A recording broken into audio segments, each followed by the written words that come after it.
There's an ingredient in your bread that's also used to make yoga mats. Not a similar chemical, the exact same one. It's sitting in probably half the bread on grocery store shelves right now, printed right there on the label. Real bread only ever needed 4 ingredients: flour, water, yeast, salt. That's the entire recipe for over 6,000 years. Most bread today runs on 15, 20 ingredients instead, half of which sound like they belong in a lab. And I'm not talking about some obscure brand.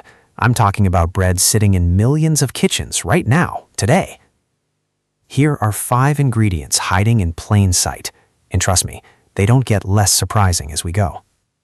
Azotodicarbonamide, or ADA. In factories, this exact chemical creates the foaming agent in yoga mats and shoe sole rubber. In bakeries, that same compound whitens and strengthens bread dough. Same chemical, 2 industries. One of them's in your sandwich. It's also linked to respiratory issues, which is exactly why one massive sandwich chain quietly removed it in 2014, only after a food blogger exposed it publicly and customers started walking out. Next, potassium bromate. Banned in the UK, the EU, Canada, and Brazil, specifically because studies linked it to tumor formation in animal testing. The US still allows it because it mostly breaks down during baking. Mostly, meaning trace amounts can still make it into your finished loaf. Now, here's one most people never think about: calcium propionate. Bread naturally molds within 5 to 7 days. Companies need shelf life closer to 3 to 4 weeks. That entire gap is filled by chemicals, not flour, which means that fresh loaf sitting untouched for 3 weeks isn't fresh at all. Datum is next. The reason gas station bread stays soft for 3 straight weeks when homemade bread goes stale in 2 or 3 days.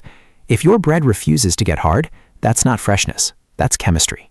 And saving the wildest for last, bleached flour, whitened using chlorine gas.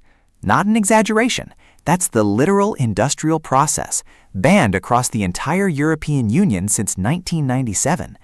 Meaning the loaf on your counter right now may have gone through the same chemical bleaching process banned overseas for almost 3 decades. Yoga mats to chlorine gas, and none of it was ever hidden, it was just never read. If you're making sandwiches for your kids every morning or grabbing toast before work daily, this isn't a one-time exposure. It's potentially daily for years, quietly stacking up in the background of a completely normal diet. Here's the 2-second fix. Ignore the front of the bag completely. Artisan, natural, homestyle is marketing, not information. Flip it over. 4 to 6 pronounceable ingredients means real bread. A chemistry list means something else wearing bread's name. This is exactly why this channel exists, not to scare you, but to make sure you're deciding what goes into your body, not a marketing department. So, checking your bread bag tonight or too attached to look? Tell me in the comments. Next time, we're opening your cereal box, and this one might be worse. Subscribe before it drops.